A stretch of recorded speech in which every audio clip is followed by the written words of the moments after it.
אני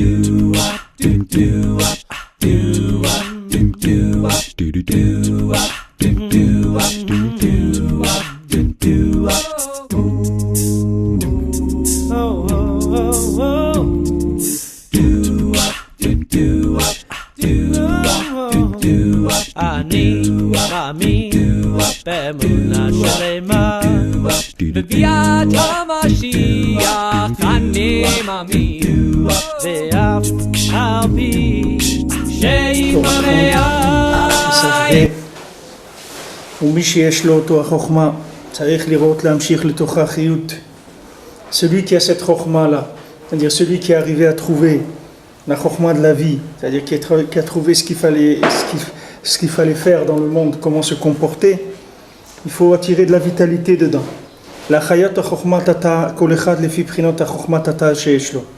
C'est-à-dire chacun dans sa chokma tata, c'est-à-dire dans son savoir vivre, c'est-à-dire comment il a trouvé un mode de vie par rapport à Kadosh Baruch Hu, c'est-à-dire qu'il sait comment vivre dans ce monde en accord avec Hachem, en connexion avec Hachem. Il a besoin aussi d'amener de la vitalité dans ce système qu'il a. Selon maintenant la Chokhmat Tata qu'il y a dans chaque monde. C'est-à-dire que maintenant on avait expliqué que, dans l'écoute à la Chot, on a expliqué que le Nyan du Panim d'Hachem, que maintenant d'où vient la vitalité, elle vient de la lumière du visage, c'est-à-dire que maintenant il y a un renouvellement du contact avec Hachem en permanence. On ne peut pas avoir une émouna qui a été classée dans un album de photos une fois dans sa vie. On ne peut pas croire en Dieu une fois dans sa vie. Croire en Dieu, c'est quelque chose qui se renouvelle chaque jour. Chaque jour, il faut renouveler la croyance en Dieu parce qu'il y a des changements. Chaque jour, il y a des changements. Le monde, il est en mouvement. Donc maintenant, il y a une adaptation à faire. Chaque jour, il faut chercher à Kadosh Baruch Hu à nouveau.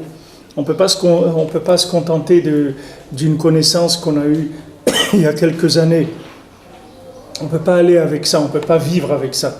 Alors même maintenant, quelqu'un qui arrive à une méthode, même quelqu'un qui est arrivé à connaître Hachem, à avoir trouvé son chemin dans la Vodat Hashem, comment faire le Shulchan Aruch, comment prier, comment étudier, comment aller avec sa famille, que tout se passe bien, etc. Il a besoin de renouveler cette méthode-là par rapport au changement qu'il y a chaque jour. Prinot beor pnei melech chaim, comme c'est écrit dans la lumière du visage d'un roi vivant. Hachem, c'est un roi vivant, c'est pas un roi institutionnel. C'est un roi vivant, c'est-à-dire que maintenant il y a un contact qui est renouvelé avec lui en permanence, c'est pas quelque chose qui est fait une fois.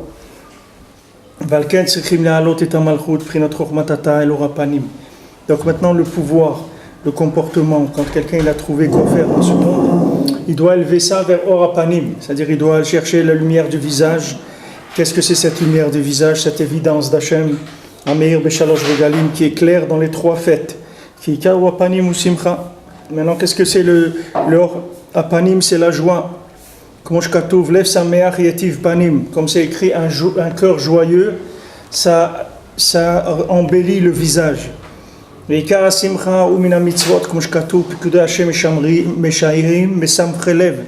cœur d'Asimcha, ça vient des mitzvot. Comme c'est écrit que les Pekudei Hashem, ils sont Yesharim, ils sont Mesamchelev. C'est-à-dire que les lois de la Torah, elles sont droites, elles réjouissent le cœur. Et le cœur de la joie, elle est dans le cœur. Comme c'est écrit, tu as donné de la joie dans mon cœur. Et maintenant, le cœur de l'année, c'est les trois fêtes. Prinat, Ele Moadé, Hashem, Roshetevot, Imi, Kamova. Alors maintenant, Ele Moadé Hashem. Voilà les fêtes, les trois fêtes. Alors les premières lettres de Ele Moadé Hashem, c'est Imi. Kamova, Shei, Em la Bina, ou Bina Liba. Parce que non, la mère, c'est quoi? C'est Em la Bina. La maman de la Bina, c'est-à-dire de la déduction, Bina Liba. Et la Bina, elle se trouve dans le cœur. Donc tout ça, Rabbi nous dit pour dire que la joie, elle est dans le cœur. Qu'est-ce que c'est un cœur joyeux? C'est un cœur qui a trouvé un contact avec la vérité. Quelqu'un qui a trouvé un rapport vivant avec la vérité. C'est ça qui s'appelle la joie. La joie, c'est celle-là. Toute la tristesse qu'il y a dans le cœur, c'est quand les gens ils n'arrivent pas à trouver la connexion avec la vérité. Les gens ils vivent dans des systèmes où on ne leur propose même pas quelque chose de vrai. Les gens ils vivent dans des systèmes, c'est tout, ils subissent des systèmes. Mais on ne leur propose même pas quelque chose de vrai.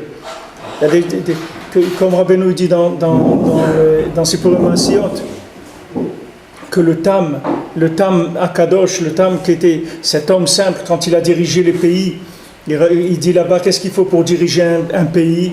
Il faut être simple, il faut être droit, il faut être honnête. C'est-à-dire juste le contraire de tout ce qu'ils ont les gens qui sont dans la politique. Tous les gens qui sont dans la politique, ce sont des gens tordus, malhonnêtes et voleurs. Parce qu'on ne peut pas arriver, sachez qu'on ne peut pas être président de la République, on ne peut pas être député si on n'a pas fait du mal à des gens. C'est impossible. Jamais quelqu'un peut arriver à être député s'il n'a pas débouté des gens dans sa vie, s'il n'a pas fait du mal, s'il n'a pas acheté des gens, s'il n'a pas fait du shochad, etc. Et Béhémet, la Torah elle dit que pour diriger, on n'a pas besoin de tout ça. Parce que maintenant, les gens ils sont dirigés par des gens qui ne les satisfont pas. Et les gens ils n'ont pas de joie parce qu'ils sentent que de toute façon, voilà, ils doivent voter, ils savent très bien qu'ils votent n'importe comment, de toute façon ils sont perdus d'avance. N'importe quoi qu'ils votent, ça ne change rien. C'est des systèmes qui sont de toute façon des systèmes de mensonges, des systèmes de gagner de l'argent, des systèmes d'honneur, etc. Donc là où il y aura de l'argent à gagner, on ira vers cette chose-là. S'il faut faire une guerre parce qu'il y a de l'argent à gagner, on fera une guerre. Si c'est une guerre pour sauver des gens, on ne fera pas de guerre. Des endroits où il n'y a rien à prendre, les gens, ça n'intéresse personne. Voilà, la Syrie, ils tuent des gens tous les jours, ça n'intéresse personne. Parce qu'il n'y a rien à prendre là-bas. Qu'est-ce qu'il y a à prendre? Qu'est-ce que la Syrie elle a proposé? Si maintenant ils avaient des diamants ou des choses comme ça, alors tout de suite, tous les braves du monde, ils se proposaient, ils disent mais comment, c'est interdit de faire ce que vous faites, etc., de martyriser une population, on va tout de suite faire de l'ordre. Et ils vont rentrer pour pouvoir prendre les diamants ou le pétrole ou n'importe quoi, comme les Américains ils ont fait en Irak. Là où il y a quelque chose à prendre, on va aider, il n'y a pas de problème. Mais s'il n'y a pas un intérêt, pourquoi on va aider des gens? Et ils ont qu'à mourir tous, que ça ne dérange personne. Voilà, tous les jours ils meurent. Il y a quelqu'un qui dit, qu'est-ce qu'ils disent? Chaque jour ils disent, on est très inquiets de ce qui se passe. C'est vraiment très inquiétant ce qui se passe. Ils tuent des gens tous les jours, ils ont tué 10 000, 20 000. C'est très inquiétant, hein. C'est vraiment inquiétant. Inquiétant pour qui? Pourquoi? Quelle est l'inquiétude? Qu'est-ce que ça touche quelqu'un? Ça va empêcher le métro de marcher à Paris, ça ne dérange personne, les gens vivent normalement. Mais s'il y avait un intérêt quelconque, alors on aurait utilisé cette chose-là pour défendre, pour faire semblant qu'on est humanitaire, etc. Sinon, ça n'intéresse personne, il n'y a personne qui est intéressé par ça. Personne qui est intéressé par aider qui que ce soit. C'est que l'homme Israël, il fait des choses, parce qu'il y a la Torah, Kadosh Baruch Hu nous a donné un cœur qui ressent des choses et que les Bnei Israël, ils ont de la miséricorde de nature, ils sont miséricordieux de nature. C'est un des signes de caractère, un des traits de caractère du Ham Israël, c'est qu'ils sont miséricordieux. Alors, dans le cœur, il y a de la joie. La joie, elle est dans le cœur. Maintenant, pour qu'il y ait de la joie dans le cœur, il faut que ça soit droit. Il faut avoir affaire à des choses qui sont droites. C'est-à-dire, quand on étudie les Shulchan Aruch, alors le Shulchan Aruch, il vous rend le cœur droit. Pourquoi? Parce qu'il dit ça oui, ça non. Ça c'est comme ci, ça comme ça. Donc après on est tranquille. On sait, on a un mode de vie qui est clair. Ce mode de vie clair, il donne de la joie. Comme c'est écrit, Olishchelev Simcha. Les gens qui ont le cœur droit, ils sont joyeux. Parce qu'ils n'ont pas besoin de se poser des questions tous les jours, comment ça va être, ça ou ça. Eux, ils ont le Shulchan Aruch, voilà, ils font comme ça, ils font la volonté d'Hachem, c'est tout. Et ça donne de la joie. Alors la joie, elle est dans le cœur. Cette joie, c'est le résultat d'avoir pris contact avec Hachem. C'est ça la joie.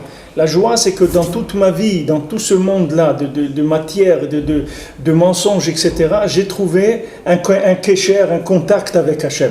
C'est ça qui donne de la joie. C'est ça la joie. Sinon la joie, c'est quoi? Quelqu'un, il voulait manger une glace, maintenant il a mangé, il va être joyeux. C'est pas ça, c'est pas de la joie. La joie, c'est la sensation de l'infini dans le cœur. C'est ça qui donne la joie.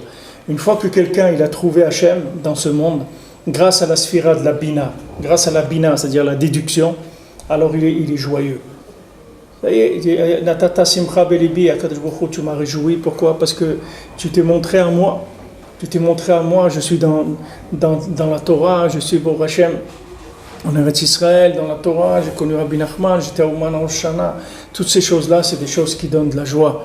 Comme Rabbi Nachman le dit, celui qui vient chez moi au Shana, il a de quoi être joyeux.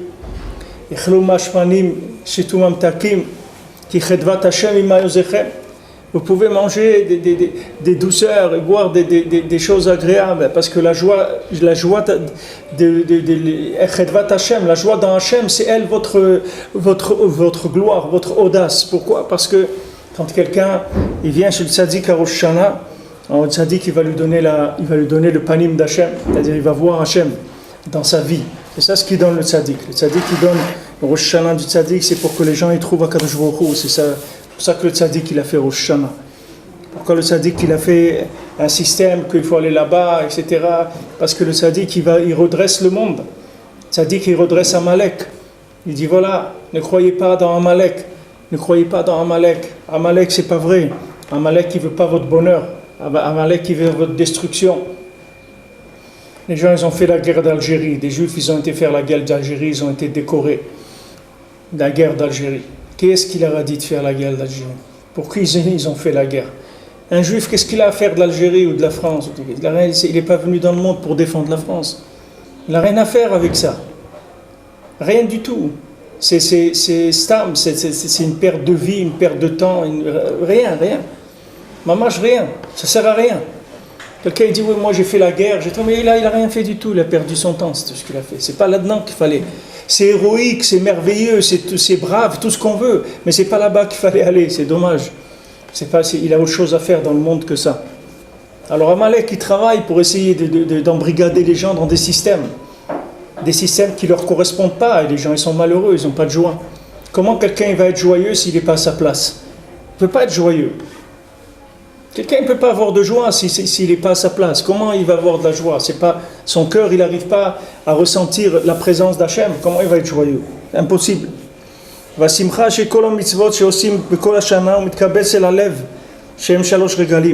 Maintenant, la joie de toutes les mitzvot qu'on fait dans l'année, elle se réunit dans les trois fêtes. C'est pour ça qu'il y a une mitzvah,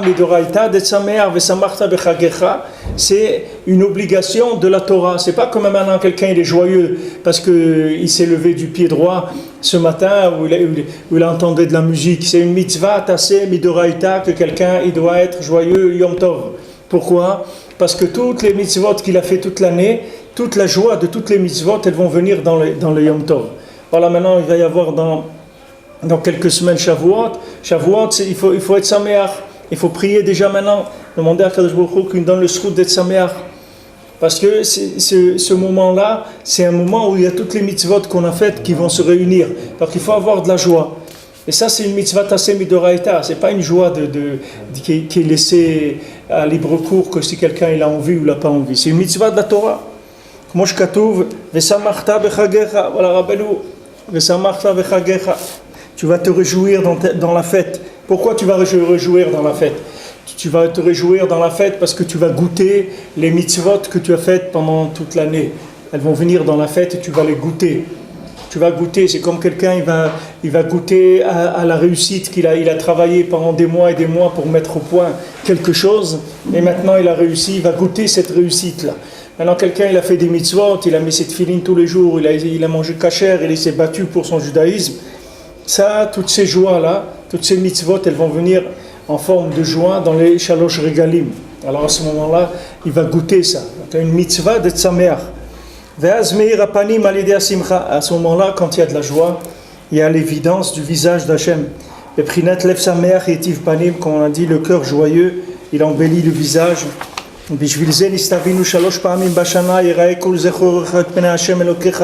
C'est écrit 3 fois dans l'année. Chaque garçon, il doit voir Hachem. Parce qu'il doit monter recevoir Or Apanim. Il y a aussi une obligation que l'homme il doit aussi recevoir le visage de son Rav pendant la fête, qu'aider les kabel au rapanim, aussi pour recevoir le rapanim. Le chayot prinot malchut et donner de la vitalité dans la malchut. Si quelqu'un maintenant il fait pas ce travail-là, de chercher tout le temps à voir les nouveautés de la Torah, les nouvelles connexions qu'il y a. S'il se met pas à jour, alors petit à petit il va devenir un traditionnaliste, même s'il est religieux. Il va devenir un traditionnaliste. Tradition, ça veut dire que ça n'a plus de rapport avec la réalité. Il va s'éloigner petit à petit de la réalité. Et il va avoir une double vie. Il va avoir la vraie vie, qui est la vie de Amalek, et la vie qui est traditionnelle, qui est la Torah. Et comment il va avoir de la simcha? Il ne peut pas avoir de simcha, parce qu'il vit deux vies en même temps, que ces deux vies-là sont contradictoires. Il a une vie qui est sa vie de consommateur, et il a une autre vie qui est la vie de la Torah. Maintenant, il essaye plus ou moins de faire avec, il essaye de jongler avec les deux. Vendredi, il travaille jusqu'à 3 heures, tac, tac, après il s'arrête, il fait Shabbat, Motzi Shabbat, il reprend ça, après il fait ça, après il jongle avec deux vies. Maintenant, quand il jongle avec deux vies, il ne peut pas avoir de simcha. Pourquoi? Parce que son cœur, il n'est pas droit. Il faut que son cœur il soit droit. Lui, où est-ce qu'il est? Il est dans la Torah. Et maintenant, qu'est-ce qu'il fait? S'il travaille, pourquoi? C'est assourd de travailler? Non, c'est une mitzvah de travailler. Mais quand tu travailles aussi parce que tu travailles dans la Torah. Tu ne travailles pas pour sortir de la Torah. Tu travailles dans la Torah. Si tu travailles pour avoir une parnassa dans la Kedusha, tu travailles pour être middabek b'Hashem, tu travailles pour faire la melechet hamishkan, c'est pour ça que tu travailles. C'est pas pour sortir du judaïsme que tu travailles. Tu travailles au contraire pour donner une assise à ton judaïsme. Comme Rabbeinu il a dit, moi mon makom, c'est Eretz Israël, c'est tout. Il dit, moi je suis en Eretz Israël, ma place c'est Eretz Israël. Et il dit, qu'est-ce que je fais en attendant? Pourquoi je ne suis pas physiquement, j'habite pas là-bas? Parce qu'il dit, en attendant, je suis berger ici. C'est-à-dire, je fais un travail, comme c'est quelqu'un, l'Avdil, il travaille pour la Sokhnout, c'est la même chose. C'est-à-dire, lui, sa place, c'est pas d'habiter là-bas. Mais il va là-bas pour emmener des gens. Alors le tzaddik, lui, il va là-bas pour emmener des éléments qui se trouvent à l'extérieur. Il travaille là-bas, il est maintenant en déplacement. Mais sa place, c'est Eretz Israël. Maintenant, chaque juif, c'est la même chose. Chaque juif, sa place, c'est sa maison. Sa place, c'est sa synagogue. Sa place, c'est la prière. Sa place, c'est l'étude. Ah, maintenant, pourquoi il travaille, il fait ça, il fait ça, il fait ça? Parce que maintenant, il doit faire tout ça pour pouvoir se maintenir dans le monde. C'est tout. Pour l'instant, il est en train de récupérer des éléments. Le jour où il aura fini de récupérer ces éléments, il n'aura plus besoin ni de travailler, ni de se déplacer, ni de voyager, ni de rien du tout. Ça y est, il aura terminé. C'est pour ça, vous verrez Bezrat Hashem qu'on va étudier là, dans Ilchot Trumim, dans le Kouté Halachot qu'on étudie jeudi soir. Là-bas, il parle Rabbi Nathan et il explique, c'est pour ça que Shabbat, on n'a pas le droit de voyager. Parce que Shabbat, on n'a pas besoin de voyager. C'est pour ça qu'on n'a pas le droit. Parce que Shabbat, c'est un jour où la Emouna, elle est réparée. Du moment où la Emouna, elle est réparée, il n'y a plus d'éléments à aller chercher. Tout est là. On ne peut pas faire des tris Shabbat. Shabbat, on ne fait pas de tri parce que tout est trié déjà. On n'a pas le droit de faire Melechet Borer Shabbat. On n'a pas le droit de faire Otsaha, Mireshut Lereshut. Toutes les Melachot de Shabbat qui sont des Melachot de tri d'un domaine à un autre, de prendre quelque chose, d'enlever du mauvais, du bon. On n'a pas le droit de faire ça Shabbat. Pourquoi on n'a pas le droit? Parce que Shabbat, il n'y a pas de mauvais. Il n'existe pas le mauvais. Le mauvais Shabbat, il a perdu complètement sa vitalité. Il n'a plus rien. Parce que c'est Shabbat. Il y a une évidence de la vérité. Comme Rabbeinu donne le machal, une fois qu'il y avait un roi qui avait envoyé un de ses ministres dans un pays. Alors quand le ministre il est arrivé dans le pays en visite officielle, ils ont cru que c'était lui le roi. Alors ils lui ont donné du kavod et tout, du majesté et tout ça. Ils ont traité le ministre comme un roi. Et lui, le ministre, il a pas témoché. Il a dit, bon, c'est pas grave, ils ont envie de me prendre pour le roi. Alors il a joué le jeu du roi. Alors maintenant, il est resté comme ça plusieurs semaines ou plusieurs mois là-bas. Alors les gens, bien sûr, il s'est installé en tant que roi à cet endroit-là. Maintenant, quand il est arrivé le vrai roi là-bas, dans ce pays, alors ils étaient assis un jour à côté, dans une tribune d'honneur. Il y avait le roi, le vrai roi, il y avait le ministre qui était le faux roi, et il y avait les gens. Alors maintenant, les gens, ils donnaient du kavod au ministre, et le roi, il le considérait comme un ministre, ou quelqu'un qui est venu un délégué ou quelque chose. Alors à un moment, le roi, il a dit au ministre, il a dit, regarde, eux, ils te donnent du kavod, ils t'appellent majesté, ils viennent, ils se prosternent devant toi et tout, d'accord? Et moi, il me considère comme rien. Il dit, mais nous deux, on connaît la vérité. Toi, tu sais très bien que tu n'es pas le roi. Tu sais très bien que c'est moi le roi. Il dit, au moins que ça soit clair, au moins entre nous deux, qu'il n'y a pas d'équivoque, que ça soit clair. Le roi, c'est pas toi, c'est moi. Voilà, maintenant le Shabbat, c'est la même chose. Pourquoi Shabbat, on n'a pas le droit de sortir d'une chose, d'un domaine à un autre? Parce que pourquoi on change de domaine dans la semaine? Pourquoi on doit sortir des objets? Pourquoi quelqu'un doit travailler dans la semaine? Pourquoi il doit faire des déplacements dans son travail? Des déplacements physiques, ou déplacements d'argent, ou déplacements de matière, ou des transformations de matière. Là où chacun où il travaille, n'importe où il travaille, tout le travail c'est des déplacements. C'est-à-dire on place des choses, on les place d'un domaine à un autre. Tout ça, c'est pour arriver à construire la vérité. C'est pour construire un Mishkan. C'est pour ça qu'on fait ça. Tous les éléments qu'on déplace, c'est comme quelqu'un il fait un puzzle. Alors maintenant, il a une image en face de lui et il a des morceaux. Maintenant, il voit que c'est un peu bleu et tout. Il voit que le bleu, c'est du côté droit en bas. Alors, il pose là-bas. Après ça, il enlève, il le met là. Il dit non, ça doit aller plutôt là, etc. Il place des éléments. Ça, c'est la fonction qu'on a dans la semaine. Dans la semaine, on fait ça. Dans la semaine, on déplace des choses. Pourquoi on déplace des choses? Parce qu'on doit mettre le monde à sa place. Ce monde-là, c'est un puzzle. Hachem, il dit voilà, si tu fais bien le puzzle, tu dois me trouver. Et si tu ne m'as pas trouvé, c'est que dans les déplacements, à un moment, tu t'es trompé. Il y a une pièce que tu t'es trompé avec une autre, ou il y a eu un moment, tu t'es fait avoir. Soit on t'a changé l'image du puzzle fini, soit il y a quelque chose qui ne va pas. Mais le Shabbat, il n'y a pas ce problème-là. C'est pour ça que Shabbat, on n'a pas le droit de voyager. C'est pour ça qu'on n'a pas le droit de voyager.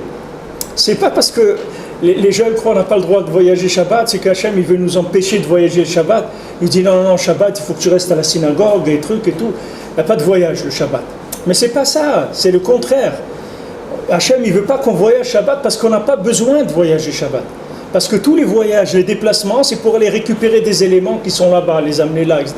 Mais Shabbat, il n'y a pas besoin, il y a une évidence de la vérité. Tous ces éléments, on a voulu les amener. Pourquoi faire? Pour faire une maison pour Hachem, pour qu'il y ait un Mishkan, pour que les gens disent ah, il y a Hachem dans le monde. C'est pour ça qu'on travaille toute la semaine. C'est que pour reconnaître qu'il y a Hachem dans le monde, c'est tout. Il n'y a pas de raison qu'on travaille. Pour Hachem, c'est aussi facile de donner la manne.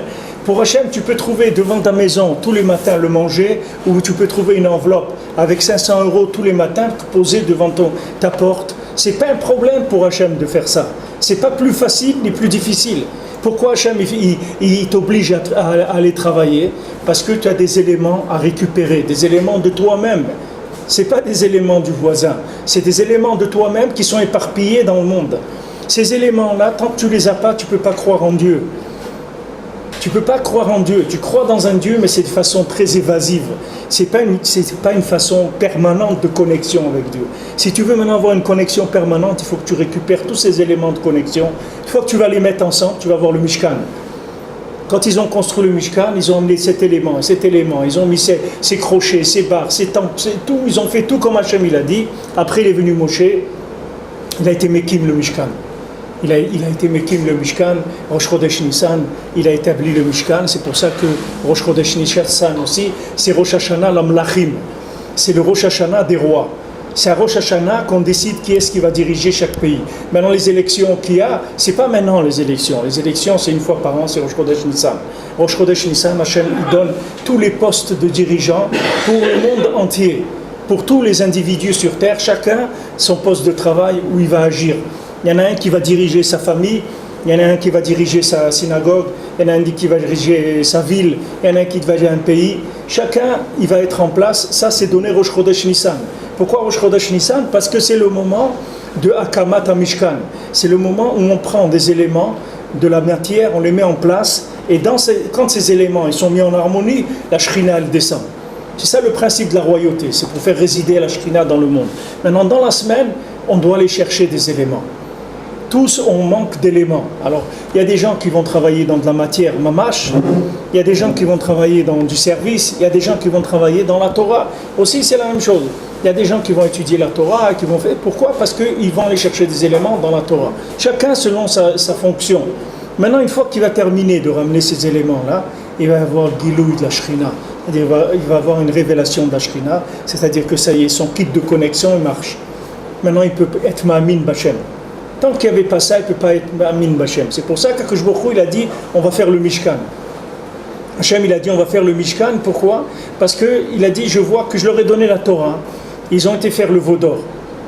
Pourquoi ils ont été faire le veau d'or? Parce qu'ils ont dit, nous on veut consommer, nous on ne peut pas vivre comme ça. Il nous faut un peu de s'amuser dans ce monde et tout. Alors Hachem, il dit, je leur ai donné la Torah. Et ils continuent à vouloir s'amuser, ça veut dire que j'ai un problème dans ma Torah. Moi je leur ai donné la Torah. Pourquoi ils vont s'amuser maintenant? Ils ne sont pas méchants, ce n'est pas des gens méchants, ce n'est pas parce qu'ils sont méchants. Pourquoi ils vont s'amuser? Parce qu'ils n'ont pas reçu la Torah. Ils n'ont pas reçu la Torah. Ils ont appris de la Torah, ils ont vu la Torah, c'était beau et tout, c'est magnifique, tout. La Torah c'est merveilleux et tout, mais ils n'ont pas pris le vécu de la Torah, ils ne savent pas comment on vit avec la Torah. Alors Hachem il a dit à Moshe Rabbeinu, on va faire un Mishkan. Je vais faire une maison, je vais habiter avec eux, et à ce moment-là il n'y aura pas de problème. Ils vont avoir ma présence, ils vont avoir la Torah, mais avec ma présence en même temps. Pas uniquement une Torah évasive, une Torah précise dans chaque instant de la vie. Et à ce moment-là, ils ne vont pas aller chercher à faire des bêtises, ils ne vont pas chercher à consommer. Quand on va leur proposer de la consommation de ce monde, ils vont dire c'est pas pour moi, ça ne m'intéresse pas, c'est pas... Voilà, Hachem il dit voilà, vous allez être Kadosh, Kedoshim. Pourquoi vous allez être Kadosh? Parce que Kadoshani, parce que moi je suis Kadosh. Alors, nous, qu'est-ce qu'on va faire nous? Hachem il est Kadosh, nous on doit être Kadosh. C'est quoi? Nous on n'est pas Hachem, nous on est des Bnei Adam. Non, Hachem il te dit voilà, moi je t'ai donné tout pour que tu sois Kadosh. Tout. Voilà, chaque jour de la Sphira, tu vas compter, tu vas devenir Kadosh, tu vas arriver à la 50e porte, tu vas avoir la Torah Mamash, tu vas être zoché de Kabbalah ta Torah, pas Matan Torah. Kabbalah ta Torah, c'est-à-dire tu vas recevoir la Torah, c'est-à-dire tu vas savoir comment être branché à Dieu dans toutes les situations de ta vie, à chaque seconde de ta vie. Plus jamais tu auras besoin de vivre comme un étranger. Il ne faut pas que tu te sentes étranger, il faut que tu te sentes toujours avec HaKadosh Baruch Hu, pas un étranger dans ce monde. Toujours avec Hachem, tout le temps. Il n'y a aucune situation qui apparemment, elle se manifeste comme étant déconnectée d'Hachem. Ça n'existe pas une situation comme ça. Hachem, il se trouve partout. Hachem, il se trouve partout, tout le temps, tout le temps, tout le temps. Il n'y a aucune situation. Hachem, il se trouve le jour de la guerre des 6 jours. Hachem, il se trouve à Auschwitz. Hachem, il se trouve au Japon. Hachem, il se trouve dans la famine. Hachem, il se trouve dans la richesse. Hachem, il se trouve dans la joie. Hachem, il se trouve dans la peine. Hachem, il est partout. Il n'y a pas un endroit où il n'y a pas Hachem. Oui, monsieur. C'est pour ça qu'il y a autant de gens qui vont au Oman tous les ans parce qu'ils n'ont pas trouvé les halakim. Ouais. Il leur manque des halakim dans l'année. Là-bas, c'est le bureau des objets trouvés. Donc, il y a là-bas qu'ils arrivent à trouver le restant des halakim. Oui, mais moi, je te vois, tu as écouté le shiur avant que tu rentres. C'est ce que je dis. Avant que tu rentres. Non, pour te dire que c'est la yeshiva de Rabbeinu. C'est pas des Diborim, c'est Rabbeinu qui dit les shiur de chaque jour. Voilà, ça, tu viens, voilà, toi, tu étais dehors, tu as entendu la même chose que ceux qui étaient dedans. Exactement, c'est des pièces. Chacun il va chercher des pièces du puzzle qui lui manquent. Chacun il lui manque en lui une pièce d'un puzzle. Quand on était là, j'étais à Oman la semaine dernière, il y avait un jeune, il est venu avec sa femme et la nuit il a une guitare comme ça, il chantait dans le tsioun. Dedans il chantait et comme ça il faisait sa tfila, il bodait doute et tout. Pendant plusieurs heures il était avec sa guitare, il chantait comme ça et tu vois, et sa femme, elle était dehors, elle chantait elle aussi avec lui. Ils étaient comme ça, maman, c'est un couple comme ça de jeunes Israéliens. C'était merveilleux de voir ça, de voir quelqu'un comment il vibre avec Hachem comme ça, il parle avec Hachem de sa façon. Lui, il fait avec la guitare, un autre il travaille dans une épicerie, un autre il fait chacun là où il est.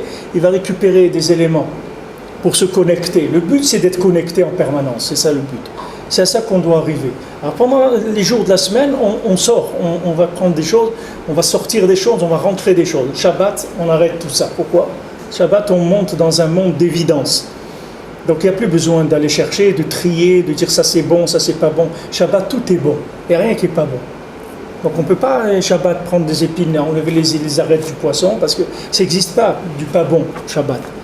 Il dit, oui, mais ça, il y a des arêtes, c'est dangereux et tout. Voilà, les arêtes, elles ne sont pas dangereuses le Shabbat. C'est-à-dire qu'il faut que tu t'arranges, que tu ne touches pas le mal, Shabbat, parce qu'il n'existe pas. Ce mal-là, le Shabbat, il est virtuel, il n'existe pas. Donc tu prends que le bon, le mauvais, tu le laisses. Tu n'as pas le droit. Dans la semaine, tu peux enlever le mauvais. Parce que dans la semaine, tu travailles, tu récupères des éléments. Shabbat, il n'y a rien à récupérer, tout est fait. La parnassa, elle est faite, tout est fait. Le monde, il est terminé, le Shabbat. Tout est terminé, ça y est, il est complet. Tout ce que tu as fait dans la semaine, ça va monter le Shabbat. Comme Rabbeinu dit que même les mitzvot que tu fais dans la semaine, elles n'ont de perfection que le Shabbat. Elles montent vers le Shabbat.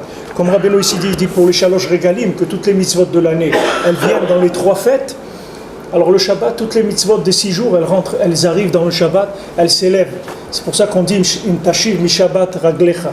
Si tu ramènes tes pieds du Shabbat, ça veut dire que là où tes pieds ils ont été dans la semaine, ils remontent vers le Shabbat. C'est-à-dire tout ce que tu as fait dans la semaine, ça va remonter dans la perfection qui est Shabbat. Donc Shabbat, c'est une évidence de la vérité.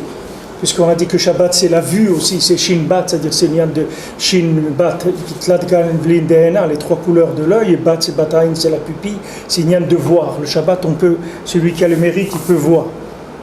J'ai vu aussi dans un Sefer, il dit que c'est dans Sfirat HaOmer aussi, chaque jour, Akadosh Baruch Hu, il nous sort d'un mensonge, d'une erreur, d'une mauvaise interprétation des choses pour arriver à Kabbalat HaTorah. Pour ça qu'il est écrit dans la Torah 50 fois Yetziat Mitzrayim. C'est écrit 50 fois dans la Torah. Pour te dire que chaque fois qu'Hachem il a dit, il a parlé de la sortie d'Égypte, il t'a sorti d'une erreur. Il ne fait pas beaucoup pour rater sa vie. Il faut une erreur, c'est tout. Une erreur, quelqu'un il a raté sa vie. Il n'en faut pas 2. Il n'y a pas besoin de 2. Suffit de prendre une mauvaise route, c'est tout. Imagine-toi que tu as un GPS et qu'il y a 2 qui se disputent. Un il te dit à droite, l'autre te dit à gauche. Comment tu vas faire? Il faut que tu arrives à une évidence. Et si tu prends à gauche ou à droite, c'est pas la même chose. L'autre fois, on était ici. L'autre fois, ici, j'ai roulé avec quelqu'un, il avait un GPS. Mais ce GPS-là, lui, il ne tient pas compte que tu vas aller dans un village de Palestiniens. Alors, il nous dit, allez à droite, à gauche, là, et on arrive à un moment, même les soldats qui nous voyaient passer, ils ne comprenaient pas ce qu'on faisait ici. Ils nous ont dit, Shalom, bonne chance et tout. Et nous, on roulait. À un moment, on se trouvait dans un endroit, on a vu que c'était un endroit qui n'était pas c'était pas de chez nous, comme on dit, c'était pas très catholique. Alors, on s'est dit, il faut revenir. Pourquoi? Parce que le GPS, il ne tient pas compte de la réalité sur le terrain. Lui, il te dit, tu veux le chemin le plus court. Voilà, tu passes par là. Il dit, mais c'est dangereux, on peut se faire tuer. Il dit, bon, ça n'en parle pas. Nous, on est là pour parler de la route, c'est tout. Il dit, mais attendez, nous, on roule pour arriver en entier, là où on veut arriver. Il dit, non, nous, c'est pas notre domaine. Nous, on parle de la route. La route, elle est comme ça, c'est tout. Alors voilà, tu dis, quelqu'un, il est dans ce monde. Il lui suffit une erreur. Il n'a pas besoin de beaucoup. Quelqu'un, il s'est enclenché dans un système, il n'arrive pas à sortir, ça y est, terminé. Voilà un évêque, la Torah elle te dit, voilà, il a 7 ans. 7 ans, au bout de 7 ans, s'il veut, il sort. Maintenant, s'il ne veut pas sortir au bout de 7 ans, 14 ans, 21 ans, au bout de 50 ans, il est obligé de sortir, même s'il ne veut pas. Ça s'appelle Yovel Agadol. Au bout de 50 ans, si tu es un esclave, tu ne peux pas le garder plus 49 ans.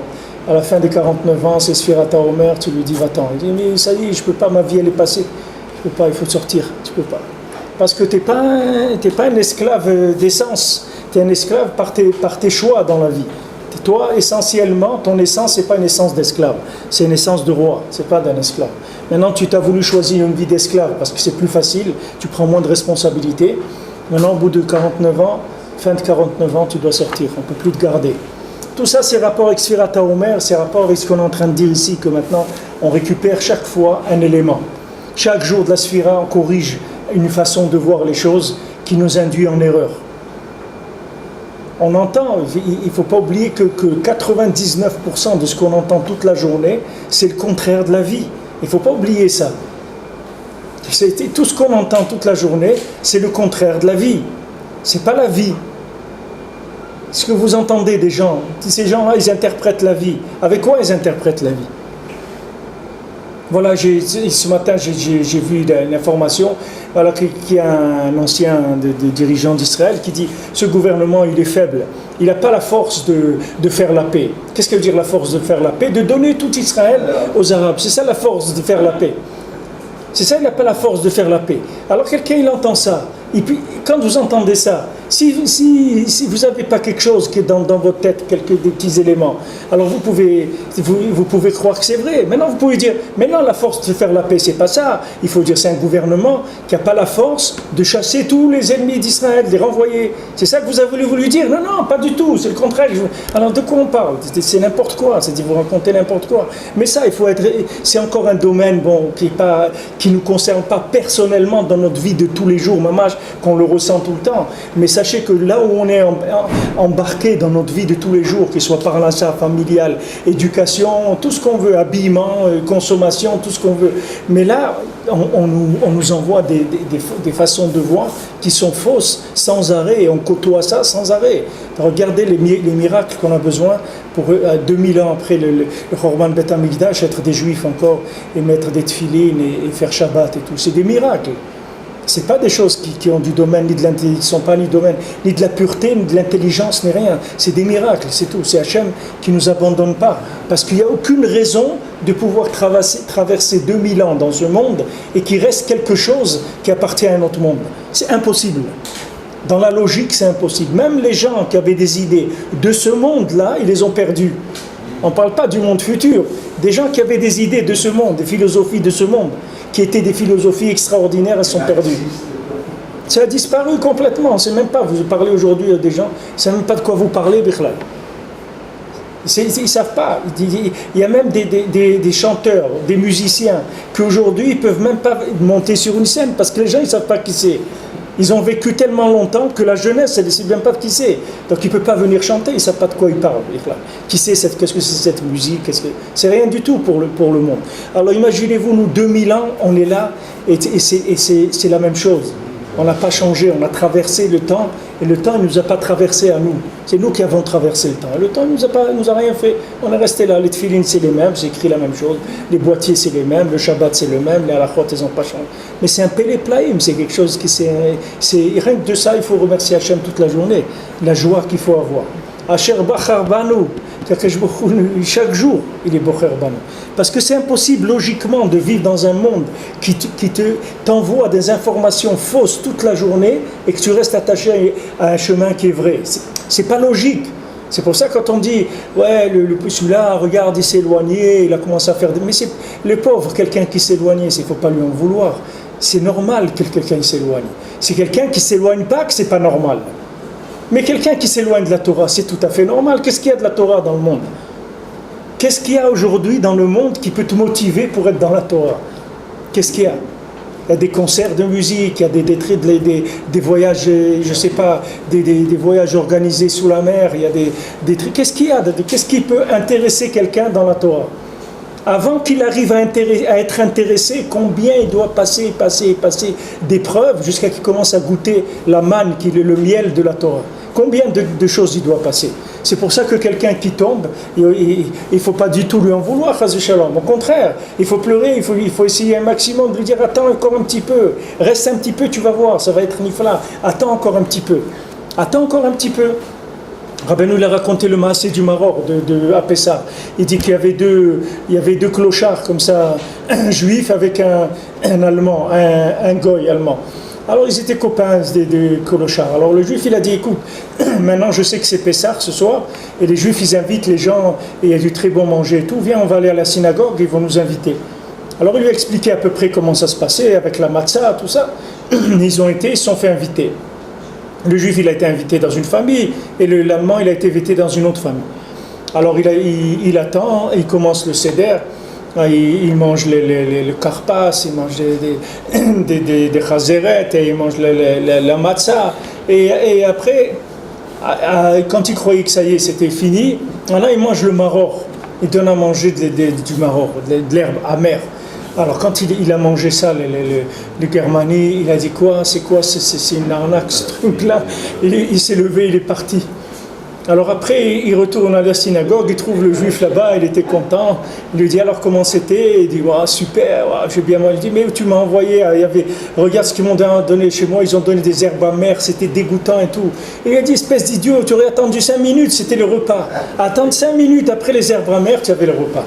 Et il n'avait pas la patience d'attendre. Mais maintenant, vous avez des gens qui sont comme ça. Vous avez une jeunesse, tu lui dis attends 5 minutes, il dit j'attends pas. Attends un petit peu, je ne peux pas attendre. Il ne peut pas. Il préfère se détruire complètement que d'attendre. Il n'arrive pas à attendre. Il n'arrive pas à attendre. Donc il ne faut pas s'énerver sur eux, Chazit Shalom. Ce n'est pas sur eux qu'il faut s'énerver. C'est sur nous, celui qui est dedans, qu'il faut s'énerver, pas sur celui qui est dehors. Parce que c'est celui qui est dedans qui ne travaille pas assez pour produire des choses qui donnent envie aux autres d'être dans la Torah. Ce n'est pas celui qui tombe. Celui qui tombe, c'est normal. Il n'y a que ça dans le monde. Tu ne peux pas te battre avec des idéologies qui viennent de tous les côtés et qui sont renouvelées, avec des technologies hyper avancées. Comment tu veux tenir? Très très difficile. Au contraire, celui qui tient, comment il doit remercier Akadosh Baruch Hu, qu'Akadosh Baruch Hu lui fait des miracles chaque jour. C'est pas qu'il est plus intelligent ni mieux que les autres. C'est qu'Hachem, il a décidé que lui, pour l'instant, il garde dedans. C'est tout. C'est comme on disait hier avec justement le facteur temps, de dire je peux pas et je suis occupé, je peux pas et je suis occupé. Toujours de fuir quelque part, de s'occuper plus du matériel parce qu'on va s'occuper à tout au lieu d'être dans le spirituel. C'est qui nous attire plus vers ça, c'est ce qu'on disait dans la Torah. On est attiré, c'est naturel pour nous d'être attirés par ça. Si tu avais maintenant Moshe Rabbeinu, c'est ce qu'ils ont dit au moment du veau d'or. Et ils disent que c'est Moshe Rabbeinu, il part. Qu'est-ce que tu veux qu'on fasse, nous? Au moins, tiens Moshe Rabbeinu.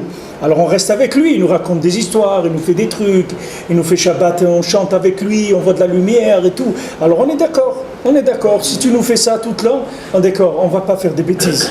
Je te promets qu'on ne va pas au club Med, tout ça, ça ne nous intéresse pas. Mais tu nous laisses vides comme ça, sans lumière, sans une Torah, que tu parles d'une Torah, on ne sait même pas de quoi qu'est-ce que tu racontes. C'est une Torah, elle a des siècles, ça ne nous concerne pas du tout. Qu'est-ce que tu veux qu'on fasse? Tu veux qu'on meure? Tu veux qu'on se suicide? Qu'est-ce que tu veux qu'on fasse? Tu veux ni ça, ni ça. Tu veux que au moins on consomme un petit peu, au moins on s'amuse le temps que ça dure. Qu'est-ce que tu veux qu'on fasse? Tu as quelque chose d'autre à nous proposer? Il y a plus de consommation, on est d'accord qu'on a plus le rapport de la consommation aujourd'hui. Alors vous disiez qu'Akadosh Baruch Hu, justement, il a créé le Mishkan pour payer, parce qu'il avait l'impression qu'il y a une garde dans la Torah, et pour que ça fasse une proximité. Mais on n'a plus le Mishkan. Bien sûr, on a le Mishkan. Regarde ici, comment on est ici, nous, maintenant. Comment on se réunit ici? Parce qu'il y a un Mishkan. Hachem, il a dit, les Bate Knessiyot, Bate Midrashot. Ta maison, c'est un Mishkan. Ta maison, c'est un Mishkan. Quand tu rentres à la maison, ta maman te prépare à manger. Ce manger-là, c'est un Mishkan. Ce manger-là, c'est comme des corbanotes. Quand tu manges le manger de ta maman ou de ta femme, ce manger-là, il te nettoie de tout ce que tu as pu entendre et voir à l'extérieur. Quand tu goûtes, tu as amour où? La Torah, elle dit, Shabbat, goûte et vois. Quand tu rentres à la maison, tu manges du manger de la maison. Ce manger-là, il te nettoie, il te purifie entièrement l'imagination. Il te nettoie de ce que tu as pu emmagasiner comme chose. Akadosh Baruch Hu, il a donné des refouot, mais il faut s'en servir. C'est-à-dire qu'il faut se rattacher aux valeurs qu'on a. Ces valeurs-là, elles ont la force de nous maintenir à l'intérieur. Il y a des gens, ils sont restés dans le judaïsme rien que pour le manger, c'est tout. Regarde où quelqu'un il peut arriver. Quelqu'un il reste dans le judaïsme que pour le manger, c'est tout. Il n'y a plus rien qui l'intéresse, mais rien que le manger, c'est tout. Le goût du manger. Ça reste voir Akadosh Baruch Hu à travers ce. Oui, mais lui, il ne sait pas. Lui, si tu lui demandes, lui, il ne sait pas de te décrire ce qui se passe. Il ne sait pas ce qui se passe. Il ne sait pas du tout ce qui se passe avec lui. Mais ce manger-là, il le nettoie de tout ce qu'il a pu entendre. C'est pour ça qu'on fait les repas de Shabbat, 3 repas Shabbat, Rabbeinu dit, c'est pour ça. 3 repas avec 2 chalot pour que ça fasse 6, comme 6 repas. Ça nettoie tout le manger que tu vas prendre dans la semaine, tout ce que tu vas pouvoir accumuler dans la semaine. Tout ce que tu vas prendre, le Shabbat, il va le nettoyer. Tout ce que tu vas prendre comme choses qui sont impures. Sinon, tu ne peux pas lutter. Ce monde-là, il est beaucoup plus fort que n'importe quel individu. Il n'y a que le tzaddik que lui peut lutter contre Amalek. Mais il n'y a personne d'autre qui peut lutter contre Amalek.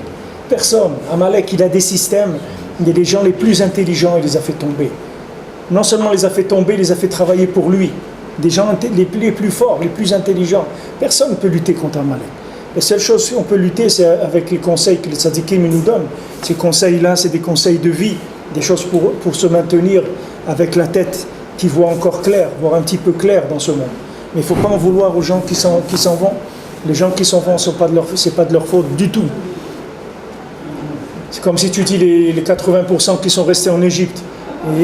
Et ils sont restés en Égypte, pourquoi? Parce qu'ils n'étaient pas bien? C'est pas parce qu'ils n'étaient pas bien, parce qu'il n'y avait personne pour s'occuper d'eux, c'est tout. Alors on a pris les plus forts, c'était 20%, et 80% on les a laissés. Maintenant ils sont revenus en Gilgoul et tout, pour qu'on s'occupe d'eux aujourd'hui. Mais ces gens-là, c'est pas parce qu'ils ne voulaient pas, c'est parce qu'il n'y avait pas d'éléments pour les sortir. Il n'y avait pas, mon cher Rabbeinu, il n'avait pas les éléments pour arriver jusqu'au dernier des derniers, c'est pas possible. On ne peut pas dire qu'un n'a pas fait les choses parfaitement. C'est déjà depuis la création du monde, les choses étaient déjà. Qu'est-ce que ça veut dire, il n'a pas fait les choses parfaitement? De dire justement que ce qui a pu arriver de cette sortie, de dire qu'ils n'avaient pas le guide, ils n'avaient pas les choses nécessaires pour pouvoir eux aussi sortir. Ils n'avaient pas les forces, donc ils sont restés dans leur endroit. Non, Akadosh Baruch Hu l'avait déjà normalement prévu. Qu'est-ce qu'il avait prévu? Hachem, il a tout prévu. Pourquoi des gens maintenant ils habitent en Chutz Laaretz, ils n'habitent pas en Israël? Qu'est-ce qui manque en Israël? Il te manque quelque chose en Israël? Qu'est-ce qui manque en Israël qu'il n'y a pas? Il y a tout. Surtout le mauvais aussi. Qu'est-ce que tu peux dire? Voilà, moi je ne peux pas habiter en Israël parce qu'il n'y a pas ça. Qu'est-ce qu'il n'y a pas en Israël? Prends n'importe qui habite en Israël, il va te dire que c'est l'endroit le plus merveilleux qui est au monde. C'est un bonheur permanent. Pourquoi les gens ne viennent pas habiter ici? Pourquoi ils ne viennent pas? Parce qu'ils ne peuvent pas. Ce n'est pas qu'ils ne veulent pas, c'est qu'ils ne peuvent pas. Ils n'ont pas encore un élément de connexion qui leur donne la possibilité de s'imaginer vivre en Israël, c'est tout. Et cet élément de connexion, il doit être fourni par des gens qui sont dans la Torah. C'est eux qui doivent fabriquer les kits de connexion. On dit que ceux qui ne sont pas prêts, qui arrivent en Israël et qui vivent ici, ils ne sont pas prêts. Mais il n'y a pas besoin d'être prêt ici. C'est le seul pays, c'est le seul endroit au monde où tu n'as pas besoin d'être prêt parce que Hachem, il te porte entièrement. Tu n'as pas besoin d'être prêt. Partout dans le monde, il faut que tu sois prêt. Parce qu'il y a une partie que tu dois te débrouiller. Si tu vas vivre maintenant, tu décides d'habiter pas toi, quelqu'un il va habiter par exemple au Sierra Leone ou quelque chose comme ça, alors lui, il doit qu'il se prépare. Parce que là-bas, il n'y a personne qui va l'aider. Parce que ce n'est pas prévu sur le plan qu'il doit habiter là-bas. Mais ici, quelqu'un qui vient ici, mais Hachem, il te dit, je te porte entièrement. Viens ici, je te prends dans mes bras, entièrement. Mais seulement, il n'a pas l'habitude d'être porté. Alors ça aussi, il faut lui expliquer que ça va changer. Lui, il s'est débrouillé toujours tout seul. Il faut les informations. Comme il y a des gens que tu veux les aider, ils ne veulent pas que tu les aides. Pourquoi? Parce qu'ils sont débrouillés toujours tout seuls. Ils ne veulent pas accepter qu'on les aide. Mais ici, Hachem, il te porte entièrement. C'est l'endroit le plus facile au monde pour vivre sans Israël. Il n'y a pas plus facile qu'ici. Il n'y a pas plus facile. Demande à n'importe qui vit ici depuis 20 ans, tu vas te dire que c'est l'endroit le plus facile pour vivre au monde. Tout est facile ici.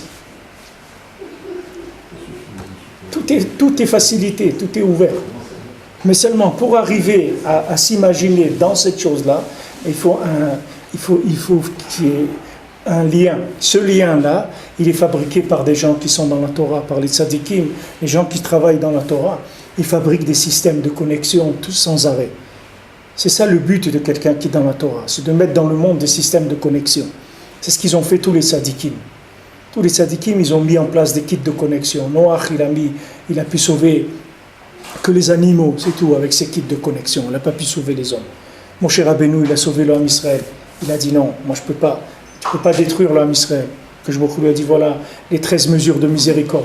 Il y a des kits de connexion sans arrêt. Pourquoi nous on est aujourd'hui, on peut habiter en Israël? Parce qu'on est bien? Pas du tout.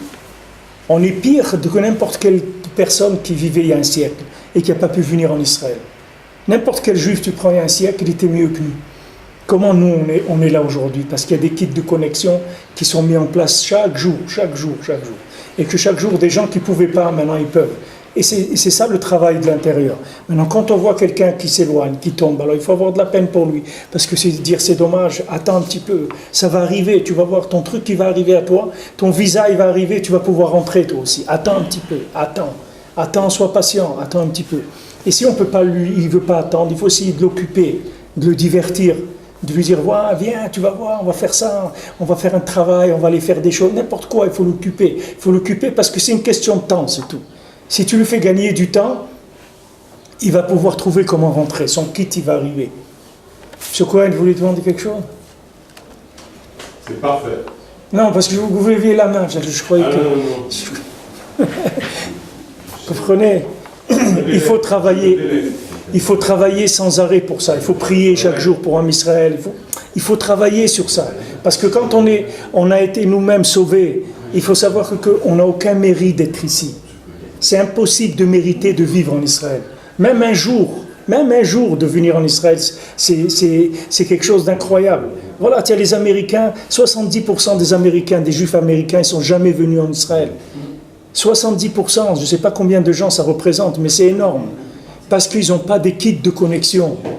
Parce que c'est le peuple le plus éloigné du monde. C'est un peuple qui vit dans le ventre d'Amalek. C'est même pas dans la tête d'Amalek. Ils sont dans le ventre d'Amalek.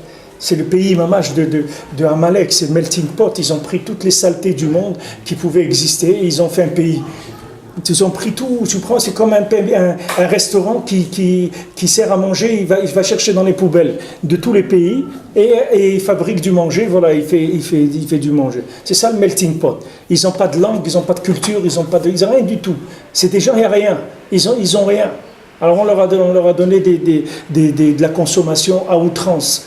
Ces gens-là, la Metsiout, elle te montre ça. Alors que tu prends un juif français, c'est très rare des juifs français qui ne sont pas venus une fois en Israël. Si tu prends, je ne sais pas, 600 000 ou 700 000 juifs, tu verras que le Rov, ils sont venus déjà en Israël, une fois au moins. La plupart. En Amérique, c'est le contraire. Le Rov, ils ne sont jamais venus en Israël. Et ça ne les intéresse même pas. Voilà, je crois, pour le jour de l'indépendance, là, il y a 700... 600 de Miami, une communauté. Voilà, qui sont venus. C'est la première fois autant d'Américains ensemble. Et pour la première fois. Pourtant, c'est pas un pays qui lésine dans les moyens. Les moyens, ils ont. C'est pas dire que c'est des gens, ils sont pauvres, il faut leur payer le billet. C'est pas ça leur problème. Le problème, c'est que la connexion, spirituellement, elle est trop loin. Ça capte pas. Ils n'arrivent pas à capter. Parce que les messages qu'on émet, ils n'arrivent pas jusqu'à ces gens-là. Comme les 80% qui sont restés en Égypte, le message de Moshe Rabbeinu, il ne pouvait pas arriver jusque là-bas. Donc ils sont restés là-bas. Ils sont morts dans la Hachem, il les a fait disparaître pour pas que les goïms ils parlent du mal après du Ham Israël. Mais il faut savoir que ce qu'on cherche, nous, c'est des éléments. Chaque élément que tu récupères, tu fabriques un moyen de connexion pour un juif. Même si tu ne vois pas, tu n'as pas besoin de voir. Tu travailles dans une usine, comme disait Rav Chaïkena, Shalom dit, nous on travaille dans la cale du bateau. Nous, on prend du bois, on met dans le four et on est toujours noir, sale avec tout ce qu'on travaille et tout. Mais si tu voyais ce qu'il y a en haut, tu vas voir, il y a des gens, ils sont à la piscine, ils sont en train de boire là-bas un whisky au soleil et tout. Et nous, on travaille dans la cale. Quelqu'un qui travaille dans la Torah, il sait que chaque fois qu'il produit quelque chose, c'est un kit de connexion qui va être utilisé pour sauver quelqu'un dans le monde. Chaque fois, il va sauver quelqu'un, chaque fois. Ils ont raconté cette histoire, j'ai lu cette histoire extraordinaire de cette dame-là en Allemagne qui avait 20 et quelques années, qui était plombier dans le ghetto de Varsovie. Elle dit, elle a vu qu'à la montée du nazisme, elle a appris la plomberie, elle avait 24 ans, 25 ans. Elle est rentrée faire plombier dans le ghetto de Varsovie. Et elle avait un chien qu'elle a éduqué, qu'à chaque fois qu'il passait devant des policiers allemands, il aboyait. Et qu'est-ce qu'elle faisait? Chaque jour, elle sauvait des juifs. Elle mettait dans sa boîte à outils, elle mettait des petits-enfants, et elle avait un truc plus grand, elle mettait des grands-enfants. Combien elle a sauvé? 2500 enfants, avec sa truc de plomberie. 2500 enfants, elle les a fait sortir du ghetto de Varsovie. Après, ils l'ont attrapée, ils lui ont cassé les jambes, les pieds, trucs. Mais elle a vécu, elle vient de mourir, là, elle a à l'âge de 95 ans. 2500 enfants, elle a sauvé toute seule. Comment quelqu'un peut faire ça? Il faut une inspiration. Quelqu'un lui a demandé de faire ça? C'est une jeune, elle avait 24 ans ou 25 ans. Qui est-ce qui lui a demandé de risquer sa vie tous les jours? De faire un système comme ça Qui est-ce qui a dit ça? C'est pareil, c'est des kits de connexion. Les gens reçoivent quelque chose qui les connecte et ça leur donne des forces pour faire des choses qui dépassent la plupart des gens. La plupart des gens, ils n'ont pas pu faire. Des juifs, ils n'ont pas pu faire ça. Je ne parle pas de non-juifs. Des juifs eux-mêmes, ils n'ont pas pu faire un Messiot Nefesh comme ça. Donc chacun en lui, il a les possibilités de tout faire. Un juif, il peut arriver à être comme Rabbi Shimon Bar Yochai, n'importe quel juif sur terre. Mais seulement, il a besoin qu'on le connecte, c'est tout. Lui, il doit chercher la connexion et les fabricants de kits de connexion, ils doivent travailler. Ils doivent travailler pour fabriquer des kits. Et ils doivent savoir que chaque fois qu'ils sont paresseux et qu'ils ne travaillent pas, ils empêchent des gens de sortir. C'est tout. Il y a des gens qui sont bloqués parce qu'eux, ils ne font pas ce qu'ils doivent faire. Chaque fois qu'on prie, chaque fois qu'on étudie, chaque fois qu'on donne une pièce à Tzedaka, chaque fois qu'on fait une mitzvah, on a fabriqué un kit de connexion pour un juif qui est quelque part. Il va avoir une inspiration d'aller là, de faire ça, etc. Jusqu'à qu'on l'amène là où on doit l'amener, les intentions.